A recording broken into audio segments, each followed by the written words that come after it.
Cette parole est certaine. Si nous mourons avec lui, nous vivrons aussi avec lui. 2 Timothée 2,11. Vous êtes morts à la loi par le sacrifice du corps de Christ. Mais maintenant, nous sommes délivrés de la loi, étant morts à celle sous laquelle nous étions retenus. Romains 7, 4, 6. Par la mort à la vie, une délivrance obtenue par la mort. C'est encore là le thème de l'apôtre. Non seulement, dit-il, la croix nous réconcilie avec Dieu et nous affranchit de la puissance du péché, mais nous soustrait à l'empire de la loi.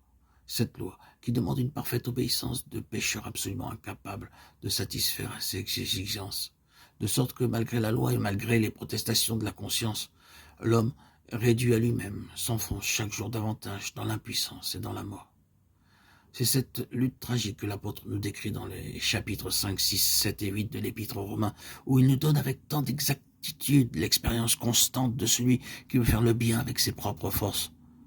Pour comprendre l'apôtre, il faut avoir expérimenté, au moins en une certaine mesure, ce qu'est la lutte contre le péché. Alors seulement on peut embrasser celle-ci du même point où se plaçait l'apôtre en écrivant son épître. La loi était donnée, écrit-il, pour faire abonder le péché. Romains 5, 20, 21. Le but que Dieu poursuit, c'est de révéler à l'homme la grandeur du péché, son universalité, de manifester sa laideur et de faire voir à quel point il est haïssable. Bref, de révéler ce qui existe pour montrer ensuite que sa grâce est encore plus grande et qu'elle surpasse le péché. Sa grâce a surabondé. Comme le péché a régné, Romains 7, 4, sur l'homme naturel, ainsi la grâce, don gratuit de la justice, peut régner, doit régner et triompher dans le racheté. Quel est son mode d'action? Comment peut-elle intervenir?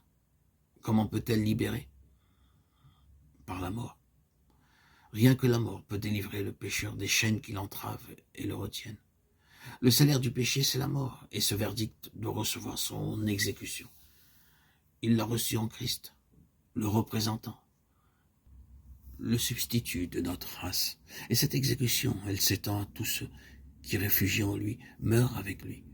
Avec Christ sur la croix, ils sont soustraits à l'empire de la loi, unis à Christ dans sa mort. Ils meurent à la loi par le corps de Christ. Ils échappent donc à ses foudres, puisqu'ils sont morts à ceux qui les réduisaient en esclavage. À celui qui est mort, la loi ne peut dire « tu dois » ou « tu ne dois pas ». Il lui échappe.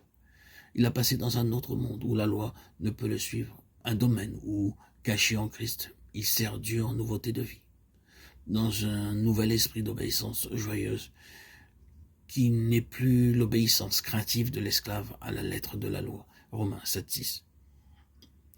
Dirons-nous donc que la loi est la cause du péché, demande l'apôtre, que cette loi donnée par Dieu est péché, Romains 7, 7. Certes non, proteste-t-il à nouveau, et il montre sa raison pratique, son action dans le cœur, et de quelle façon elle conduit l'homme à ce point de désespérance de soi où il est prêt à saisir la délivrance. Car ce message de délivrance par la mort avec Christ n'est une joyeuse nouvelle que pour quiconque désespère de soi. La loi est notre maître pour nous amener à Christ.